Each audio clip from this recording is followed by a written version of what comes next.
Hello and welcome to the Learning Center. I'm Lillian Travaglini and I have a wonderful guest today that I feel honored that she has agreed to come to the show. Her name is Ginger Esty, and I'm going to have you tell us a little bio about yourself, Ginger. What are some of the things you've done for the good of the people, caring for people, and issues that are very important? Going back to your great-grandparents, right? The camera's yours. Well, I've tried to follow the family tradition of being a good citizen. And so I've tried to take part in my children's activities too, as well as my own. So I had wonderful examples of my grandfather being a commissioner of public works and taking me as a little child around to the various things that were happening in town. He was designing where the water towers would be at that time. And my mother and my grandmother were very, very active in the cultural side of our town and also in helping the Italian residents how to get their citizenship by actually teaching them English and helping them with all the different steps of getting their citizenship. And my grandmother was writing books and poems and plays and an opera with Madame Green, who lived on Lake Washacum. And so it was a very lively house full of people who were doing things within the community and for the community. My mom was one of the founding committee of the Framingham Heart Study, and she was always interested in protecting the health of the citizens. And where there were factories in our town, there was also tuberculosis. Really? So she was working toward Always? yes, Always. preventing tuberculosis. So there was a wonderful director of public health named David Moxon and a Franklin McCormick who ran the Civic League, and my mother and a couple of other people. And they would just decide what would be good to do. And so one of the things was to establish a fresh air camp to take the children away from the environment of the factories, away from their mother or dad who might have tuberculosis, and give them a summer full of fresh air to help build up their strength so they could avoid it. Would it be any cost to the children, or that they could go No, there? no cost. No cost. No cost. And she was the first director. And so that camp still exists, although it changed its meaning or its purpose from tuberculosis when they got that under control, and they sold it to the Girl Scouts for $1. So it's over in Bolton, and it's still Camp Virginia, and she was the Virginia. Wow, they go to Bolton now. Yeah. Yeah. And Camp Resolute is right across the street, and in the woods across the street from the Girl Scouts. It's the Boy Scout camp. So that made it very handy. But it was a wonderful thing to do, and there were many people, as Lillian, you told about people who remembered your father and the kind things he did. So there were people who remembered my mother and the wonderful things she did. Yeah. And my grandmother was an excellent spotter of talented people. And so she would encourage people to keep going on their talent if they were good singers or whatever. Really? Yes, Yeah. and she wrote performances that would be done in Nevins Hall.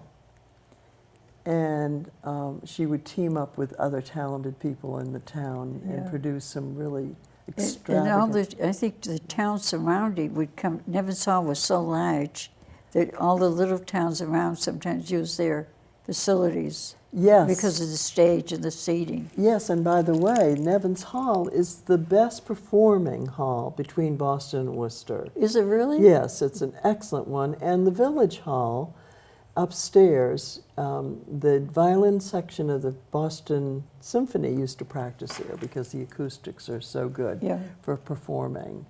And not many people know all this. Yeah, I that know. It serves, It's just, all these places serve all the towns around, you know. it's like Trivia Pursuit, really, in a way, these oddball pieces of information. Right.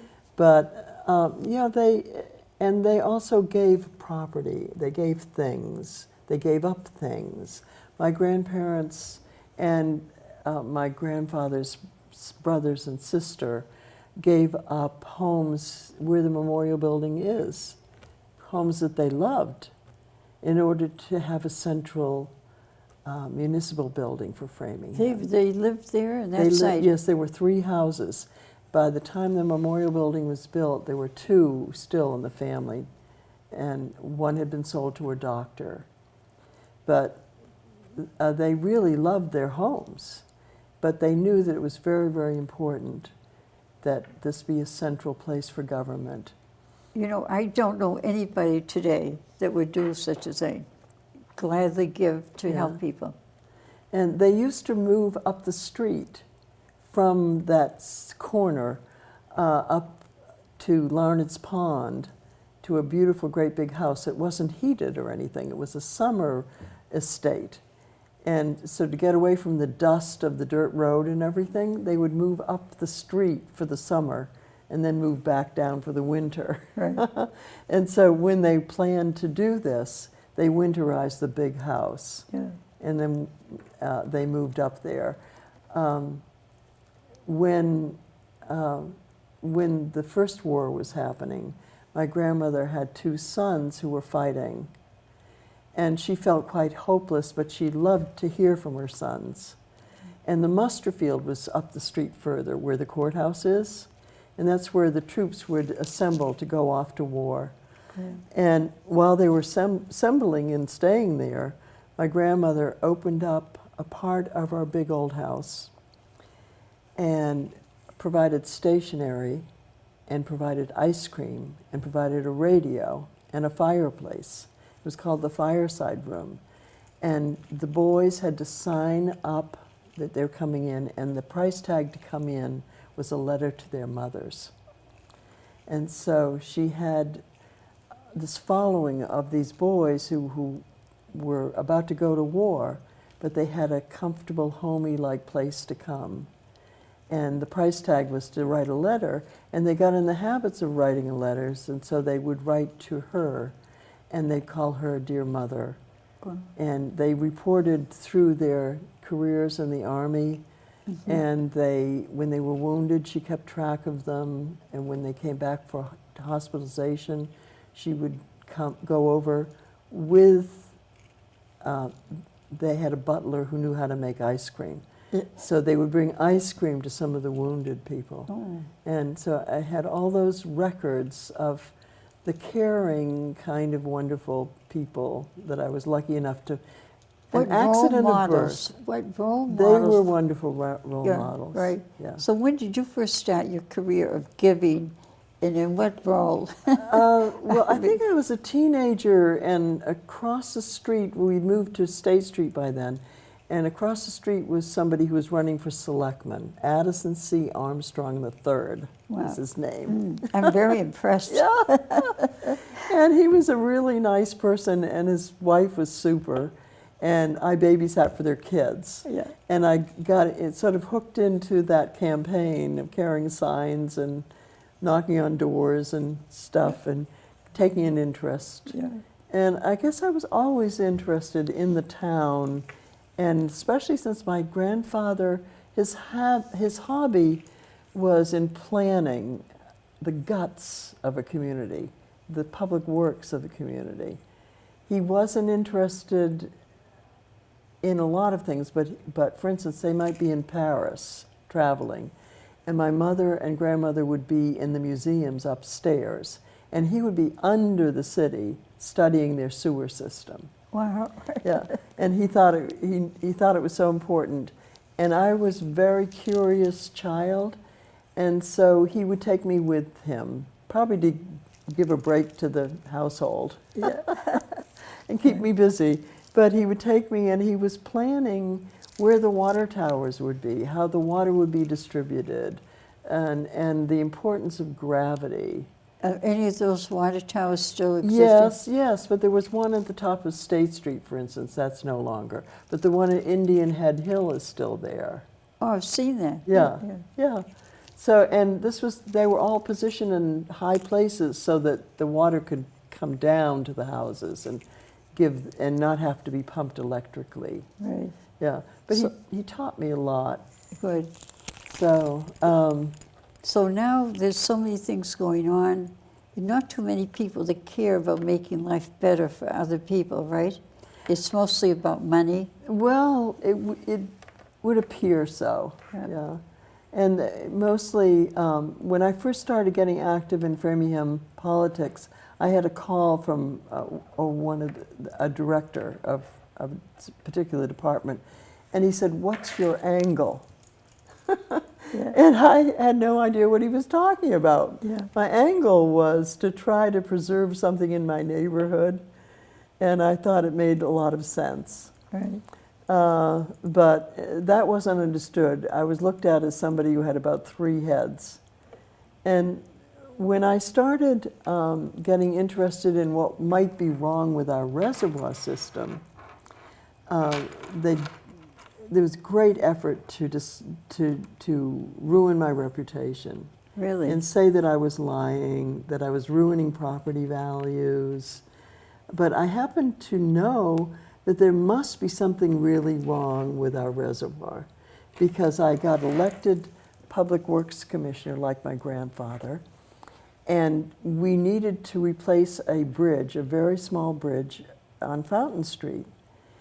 And we were told by the state people that we couldn't build it the way we wanted to. We could not disturb the silt under the water. We could not disturb the water. We couldn't disturb anything. So when you're building a bridge, you need to support the bridge from underneath. Of course. And it's called the footings. But we couldn't touch those. We couldn't change those. And it took 12 years to design the kind of filters we needed and the kind of design to replace a little bridge. It was no bigger than this room, across the space of this room. And the more I looked into it, the more I realized that something was very, very wrong. And it was coming from Ashland. Wow. And nobody wanted to admit what was coming through the Sudbury River, by way of the Sudbury River, into Framingham and beyond. And that was the chemicals, some of the chemicals that had leaked out of and drained out of Nyanza. Now, What is Nyanza? Nyanza was a dye factory, and it's now a Superfund site. It's been going on for a long time. And it started in 1917, and there were, dyes are very pretty, but dyes are very often made of some very bad for a human being chemicals. So there's a laundry list of horrible contaminants that were used there, and the worst of all was mercury, which is a neurologically damaging element. And they used mercury to try to sift out some of the other chemicals and elements involved in the dye process. And they didn't fence off the area, and children played in some of these colorful ponds. Who were and the stuff. parents that let them do Well, that? they didn't understand. They didn't understand what they thought was sort of funny, that their sneakers would turn colors walking to school and stuff. But they didn't realize that these were even cancer-causing things here. And it started in 1917? Yeah, 17, and kept on, and I don't think it was closed down until the 70s. And then the EPA, who is in charge of trying to these cleanups, like these Superfund sites, said that they didn't really realize what was in the bottom of the reservoir until the 80s. But I had a little committee, and we proved that they knew before. And once we proved that, then they had to admit some of the things we were saying were correct. I bet they were very angry. They were not happy. I can imagine. So it took them years to admit that everything that we had said, my little committee had said, was true. In the meantime, they tried to say that we were exaggerating, we were just awful. So, but anyway, we knew we were right. And little by little, we uncovered one thing and another like peeling an onion or an artichoke. Yeah. And we just kept going back to the facts and finding further documents and identifying documents. And the town of Ashland authorities at that time were really anxious not to talk about this. And right now it's in the paper because a builder wants to build again on the site and around the site. Mm-hmm. Now, the site is composed of this dumping area that they dumped all these things into, that they dug That up. still exists? Hmm? That still exists there? Yes, it exists. And on top of this is this cap that they're always talking about, and that they say it's perfectly safe because it has a cap. Well, the cap is made out of clay and some other stuff, and the purpose is that it's like a cap over this land, and the rain coming down through does not penetrate the clay, so it doesn't come down through and wash it out. The rain runs off the cap off to the sides. And that's all well and good, but how about the bottom? And I happen to know that there's no lining on the bottom. So no matter how good your cap is, the bottom is still mushing and whooshing out. Wait, by bottom, should they have at the bottom? Well, I think most people think that there's some kind of concrete floor like a basement. Yeah. And they've thrown these chemicals into it, so it's holding it, and they have a cap on top. Yeah. No, they only have a cap on top, but they don't have the bottom secured. So, and in that topography, there's quite a bit of swampland, and it's really hard to control how how liquid is running through a swamp. And we do know that there are two new plumes, they're called plumes, it's like a roadway out toward the river that have established since the cap went on. And are those poisonous? Oh, very.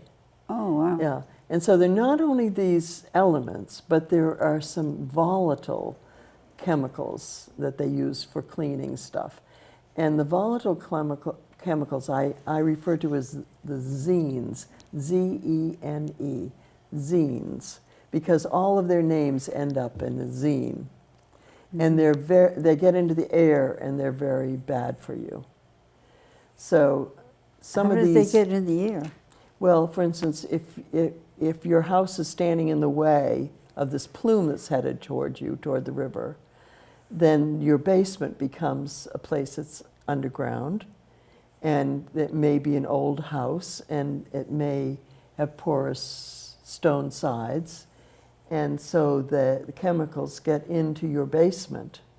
And so they have many homes in Ashland that have these sucking devices that suck the air out from under their homes in order to not let those gases stay there. Does it work? Well, I don't know that, and I would not feel comfortable myself Yeah. there. So we've had similar things in Framingham where General Chemical was next door, and we had houses that had to be sucked out and things. But it's ended up with no one living in them. So they're still empty? Yeah. Now, were there cases of children dying from cancer? Oh, or? absolutely. And one of the better known ones was the Kane family, where their son was dying, and he himself wanted more information. And so it was finally, after many tries, it was admitted that there were cancer-producing elements within this Nyanza sludge. In the past, the church ladies of the Federated Church had tried to do their own study, and they worked very hard questioning families and things, but because they had not had professionals doing the questioning, their whole study was thrown out. And they were told, mercury does not cause cancer, which is true. And mercury is the element of choice identified with this particular Superfund. Even though the other ones, the cancer-causing things, were there, they said, we're going to throw this out because it wasn't done correctly. Well, my little committee was on the edge of starting a neurological study, because all the history of this happening, no one has ever done a neurological study. Why was that? I mean, these are They'd intelligent people, I rather hope. avoid it, I guess. For what purpose? Why Well, avoid it? all I know is that it was a good idea because they tried so hard to stop my efforts at that point. Really? Yeah.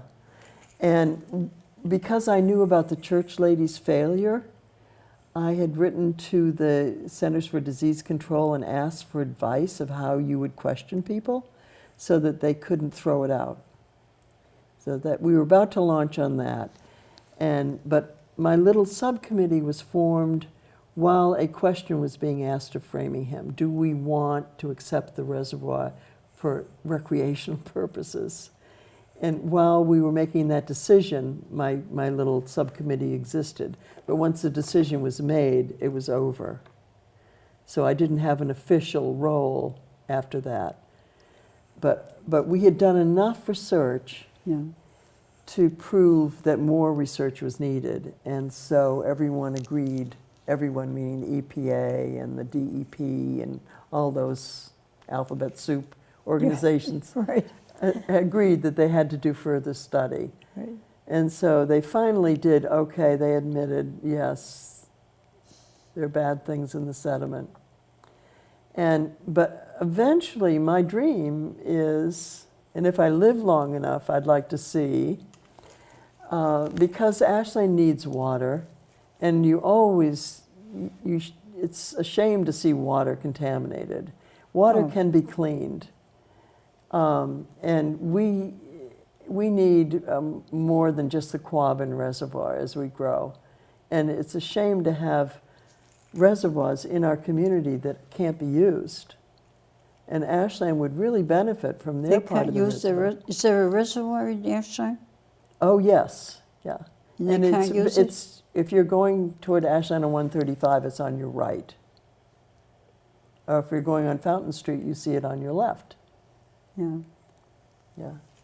And so, but they can't be They're all used? connected. The reservoirs are connected. And then they go over Winter Street Dam in Framingham, and then on the way to Wayland and so forth. And so the mercury has been seen in Wayland and Concord. You know, it's just really sad. So it's in the water people drink?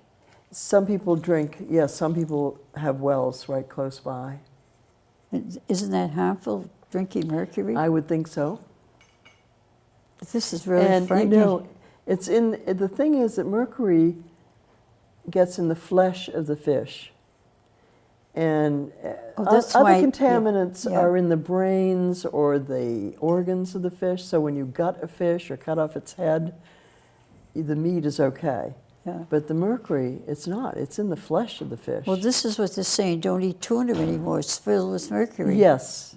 And also, what's the other one? Swordfish. Swordfish. Yeah. And I used to love swordfish. Yeah, but Actually, you don't want to eat it that often, you know, you just rarely eat it. So it's a problem. And then it took them 10 years to come up with this crazy plan that they would just dump sand on top of all this and it would just be fine. Just let it lay there. But see, there are ways in which the mercury in a lump looks harmless, but if it's disturbed, there are two other forms that it turns into. And what are they? Methylmercury and dimethylmercury. And where does that go? And well, the dimethylmercury becomes a gas. It goes up into the air. And the methylmercury gets active and it gets into the fish. Yeah. So things are not getting any better then? No. And I hated seeing that plan for the sand to come in, and they were going to have a wonderful time, like a great big sandbox, you know, with all these barges. And Who thought of that? Do you some know? engineers. And, you know, engineers can solve anything, but the idea is these are reservoirs. These could be used as bodies of water for drinking water. They were designed by man. They were designed to be drained. I was told that they couldn't be drained. See, because they kept saying it's going to cost millions of dollars to dredge this out. but it doesn't cost millions of dollars to lower the water and scrape it out. Really? Yeah. It could be done? Yes, it's designed to be done that way. Well, can't people get together and form some? Well, they said I was wrong again, so I went in and I got these blueprints from 1871, where they took land from my family to make those reservoirs along the river and stuff. We had holdings of land, and so anyway, I had all those big blueprints, and somebody bought one of the mansions along the way, and I gave them the blueprints to be framed for their house. So I had to go borrow the old family blueprints and drag them down to this meeting and say, okay, you said these weren't supposed to be designed to be drained. Yeah. Here you go. Ginger, what can I tell you? I'm speechless, but I admire you for taking this issue off, even if they criticize you and want to tar and feather you and write you off on a... Well, you know, if you're standing with the truth, Yeah, then you can keep standing. right. Yeah. Yeah. And I have no idea why they selfishly didn't want to tackle this. Would you like people who watch this show to call you and talk to you? Yes, I particularly love to have the people who were against the 6 inches of sand call me, Yeah. because I have files and files and files Right. that might be helpful. So how can people reach you? And will you come back again, because Oh, sure. you sound like the guardian angel of humanity, really, caring Yeah. enough. And rather than, say, oh, it's cost too much money, so what if a couple of children die? We don't care. Right? No, Well, and- they don't say we don't care, but they really don't care, right? It would seem as if they don't in Yeah. the large scheme of things. Right. And how can they not care? Yeah. And how can Ashland not want to Right. have Well, the Ginger, best all for I their can citizens? say is this has been a great show. Give me your hand. Will you come back again? I would be happy We to have come to back talk about again. all the issues that are harming us, Yeah. right? Yeah, well, we've got quite a few. It's been a dumping ground around here. Right. But it's possible. These things can be cleaned. So I'll put you in charge of getting this going again. It's so important that these people call me, because I have an idea Yeah. that might provide them with an engineering firm who could help analyze this for them. So before we say goodbye to the audience, how can they reach you? Okay,